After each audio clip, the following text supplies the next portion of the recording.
Not কলকাতার ডেকাসলেন, cafe ডেকাসলেন।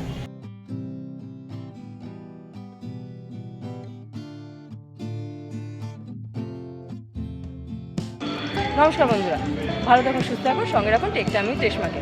আবারও হাজির হলাম নতুন একটা ফুড ব্লগিংয়ের হদিশ নিয়ে। আসলে এত গরম পড়েছিল, ফুড ব্লগিংটাকে প্রায় ভুলতে বসার মতন অবস্থা। যাই হোক, আজকে সন্ধ্যায় বৃষ্টি হতেই খোঁজ পেলাম নতুন একটা ফুডের হদিশ। কোথায় এসেছি? ডেকাসলেনে। না, ভাববেন না আমি কলকাতার ডেকাসলেনে গেছি, কারণ কলকাতার ডেকাসলেনে ফুড ব্লগিং দেখে দেখে মোটামুটি আপনারা সমস্তটাই জেনে গেছেন। আমি কিন্তু আজকে এসেছি নন্দননগরে ক্যাফে ডেকাসলেনে। এখানে একদিকে আছে নেচার দেখাবো, আর একদিকে আমার পেছনে আছে এই ক্যাফেটা। দোতলা ক্যাফে, ওপরে অ্যাম্বিয়েন্সটা যেমন সুন্দর, নিচে অ্যাম্বিয়েন্সটা সুন্দর। তাহলে ব্লগিংটা শুরু করার আগে আমি হলাম রেশমা, আর আমার সাথে আছে সুলগ্না। দুই ফুডি মিলে আমরা আজকে চলুন এক্সপ্লোর করি ক্যাফে ডেকাসলেনে কী কী খাওয়া দাওয়া আছে আর নেচারে সৌন্দর্য। তাহলে চলুন আজ ব্লগটাকে শুরু করা যাক। যেমনটা বলেছিলাম, একদিকে যেমন এত সুন্দর একটা ক্যাফেটেরিয়া, ঠিকটা উল্টো দিকে বিরাট নন্দননগরের লেক। একদিকে লেকের ফুরফুরে হাওয়া, অন্যদিকে বসে কফি খাওয়া, গল্প করা, মজা করা। যাই হোক, চলুন তাহলে এবার ক্যাফের ভেতরে যাওয়া যাক, দেখা যাক ক্যাফের ভেতরে অ্যাম্বিয়েন্সটা কেমন। এটা ছিল ক্যাফের একতলা। এই ক্যাফেটা কিন্তু বেসিক্যালি দোতলা ক্যাফে, নিচেও বসতে পারেন, আবার ওপরটাও কিন্তু খুব সুন্দর। তো আমরা আর নিচে না বসে সোজা চলে গেছিলাম ক্যাফেটেরিয়ার ওপরের জায়গাটাতে।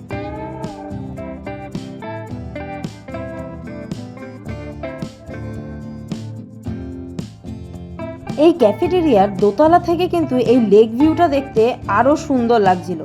আলো আধারি ভরা এই ক্যাফেটেরিয়ায় ছিল বেশ গল্প করার মতন খাটিয়ায় বসার ব্যবস্থা। ছিল এই ক্যাফেটেরিয়ার একটা কর্নারে খুব সুন্দর একটা বইয়ের ছোট্ট লাইব্রেরি, বিভিন্ন রকমের বই ছিল। আমাদের বিশ্বকবি রবীন্দ্রনাথ ঠাকুরেরও একটা খুব সুন্দর বই। না, আজকে আর সেই বই পড়ার সময় হলো না, আপনাদের জন্য দিয়ে দিলাম। আসবেন তো অবশ্যই, তখন একবার এক্সপ্লোর করে দেখবেন এই বইগুলো। বই প্রেমীদের কাছে এই কর্নারটা কিন্তু সত্যি একটা খুব ভালো জায়গা। জিজ্ঞাসা করে দেখলাম এখানে কিন্তু মাঝে মাঝে আবার লাইভ মিউজিকও হয়। আর এই রইল ক্যাফে ডেকাসলেনের মেনু কার্ড।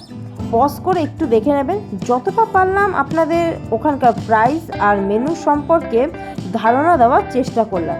আর বাকিটা আপনারা তো যাবেন, তখন আপনাদের পছন্দসই খাবারটাকে একটুখানি অর্ডার করে খেয়ে নেবেন। রইল এক ঝলক মেনু কার্ডের। তবে ক্যাফেটেরিয়া সম্পর্কে আমাদের অনেকেরই ধারণা আছে যে শুধুমাত্র কফি, চা আর স্ন্যাক্স আইটেম। না, এখানে কিন্তু ডিনারেরও ভালো ভালো ব্যবস্থা এবং মেনু আছে। তো চলুন আমরা কি অর্ডার করেছিলাম সেটা এক ঝলক বলতে শুরু করি। প্রথমে অর্ডার করে নেওয়া হয়েছিল 1 কাপ চা, আর তার সঙ্গে ছিল ফ্রাইজ ব্যাকেট। ছিল এখানে টোটাল 12টা আইটেম, ছিল 4টে, আর ছিল সমস্ত 2টো করে পনির, প্রন, চিকেন, ফিশ সব মিলিয়ে একটা কিন্তু দুর্দান্ত বাকেট। আর ফ্রেশ লাইম সোডা, ওটা তো একটু খেতেই হবে, যা গরম পড়েছে। বাকেটে ছিল 2টো প্রন চিজ বল, 2টো ফিশ ফিঙ্গার, 2টো ক্রিস্পি চিকেন, আর 2টো হচ্ছে চিকেন স্ট্রিপস। ফ্রেশ লাইম সোডার টেস্ট যেমন হয় তেমনই ছিল, এটা নিয়ে তেমন কিছু বলার নেই। আসল আইটেম এখনও বাকি। ভেতরে কিন্তু প্রনের টেস্টটা একদম ভরপুর আছে, প্রন বলটা দারুণ খেতে। তো এই মেয়োনিজ মাখিয়ে প্রন বলটা দারুণ লাগছে, দারুণ। প্রচুর ফিশ আছে, তেমনি ক্রাঞ্চি, এবং মেয়োনিজ দিয়ে খেতে আরও ব্যাপক লাগছে। এটা তো ফিশ ফিঙ্গার এবং সাইজগুলো বেশ ভালো, বেশ ভালো। 6 পিস আছে, হ্যাঁ 6 পিসই তো মনে হয়। এই যে এখানে সমস্ত এই বাকেটটা হচ্ছে সমস্ত কম্বো, বেসিক্যালি যেটাকে বলা হয় সব প্রাইসে একটা বেশ কম্বো। তাই এটা নিলে কিন্তু লাভের লাভই আছে। আচ্ছা, নেক্সট বাকেটের হচ্ছে আরও একটা হচ্ছে এই যে এটা হচ্ছে চিকেন উইংস। এটাও কিন্তু ভিতরে বেশ মাংস আছে। আমার প্রচণ্ড গরম, আর প্রচণ্ড গরম আর খুব ক্রাঞ্চি কিন্তু এটা। এই যে ভেতরেও কিন্তু এই যে চিকেনের যে এটা কিন্তু কোটিংটা খুব হালকা, বড় কথা কোটিংটা খুব হালকা, আর ভেতরে চিকেনটা কিন্তু খুব জুসি আর টেস্ট। ভীষণ ভালো খেতে, ফুল চিকেনের ফ্লেভার। আর বাইরেটা খুব ক্রাঞ্চি, কিন্তু কোটিংটা খুব পাতলা। সেকেন্ড আইটেম ছিল ফিশ পপকর্ন। এবার বলছি এটার টেস্টটা কেমন। ফিশ পপকর্নটা এবার এটা খাওয়ার পালা। প্রচণ্ড বড়, আর পপকর্নের সাইজগুলো বেশ সুন্দর, একদম ছোট না, মোটামুটি ভালোই সাইজ। তো